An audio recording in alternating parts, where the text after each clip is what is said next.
First of all মই চবকে আসসালামু আলাইকুম দিছোঁ। মই আজি খুবেই আনন্দিত যে মই এবাৰতে ফাইনেল ইয়াৰ MBBS পাছ কৰিব পাৰিছোঁ।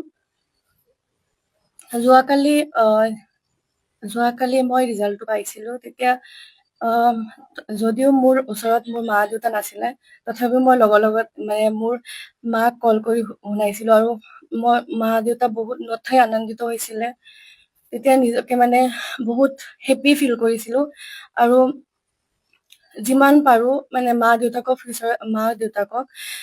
আৰু সমূহ পৰিয়ালৰ মানুহসকলক মই সুখী কৰিব বিচাৰিছোঁ। মই তেজপুৰ মেডিকেল কলেজৰ পৰা পৰীক্ষা দিছিলোঁ। তাত মই সমাজৰ জুনিয়ৰসকলক এইটোৱে আহ্বান জনাওঁ যে তোমালোকে যিমানে পাৰা কষ্ট কৰি যোৱা, লাইফত মানে মনোযোগ দি যিমানে পাৰা যিটো মানে ক্ষেত্ৰতেই যোৱা মানে একে লেঠাৰিয়ে লাগি থাকিবা। কনচিষ্টেঞ্চি আৰু পেচেঞ্চ লাইফত বহুত দৰকাৰ। তাৰ কাৰণে তোমালোকে বহুত বেছি চেক্ৰিফাইচ কৰিব লাগিব আৰু তোমালোকে জীৱনত উন্নতি কৰিবলৈ হলে ইভেন মাক বাপেক আৰু পৰিয়ালৰ চবকে মানে সুখী কৰিব হলে তোমালোকে লাইফত কিবা হলেও মানে চেক্ৰিফাইচ কৰিব লাগিব। মই বহুতো মানে চেক্ৰিফাইচ কৰিছিলো। মই প্ৰথমবাৰৰ বাবে ক'ব বিচাৰো যে কোচিঙৰ দৰকাৰ আছে। কোচিঙৰ লগতো নিজৰ চেল্ফ ষ্টাডি বহুত ইম্পৰ্টেণ্ট আৰু ৰেগুলাৰ চেল্ফ ষ্টাডি কৰাটো বহুত ইম্পৰ্টেণ্ট। আৰু যদি চেল্ফ ষ্টাডি কৰাৰ টাইমত কিবা ডাউট হয় তো টিচাৰসকলৰ লগত মানে পৰামৰ্শ জানিব লাগে। আৰু ইভেন যিকোনো এটাতে লাগি থাকিব লাগে, এটা কোচিং চেণ্টাৰতে লাগি থাকিব লাগে, 2-3টা একেলগে কৰিব নালাগে। হয়তো এইটো কনফিউজনত গুচি যায় যে কোনটো বেছি ভাল কোনটো বেয়া।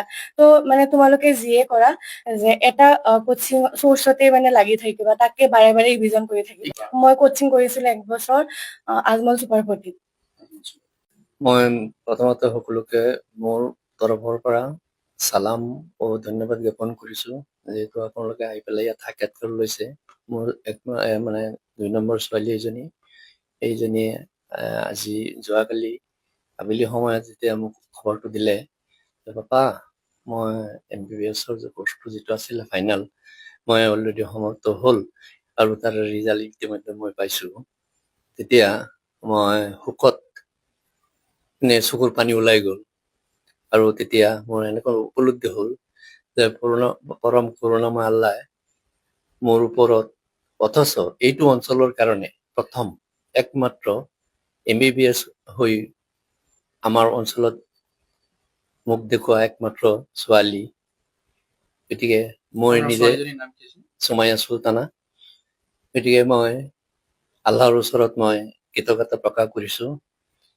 গতিকে মই আজি বহুত আনন্দিত আৰু মই এইটো ক'ব বিচাৰিম যে অকল মোৰ ছোৱালী এইটো অঞ্চলত ডক্তৰ হলে নহ'ব, পৰৱৰ্তী পৰ্যায়ত সকলোৱে চেষ্টা কৰিব লাগিব যাতে এনেকুৱা ধৰণৰ কৃতকাৰ্যতা অৰ্জন কৰি আগন্তুক দিশত আগবাঢ়িব পাৰে।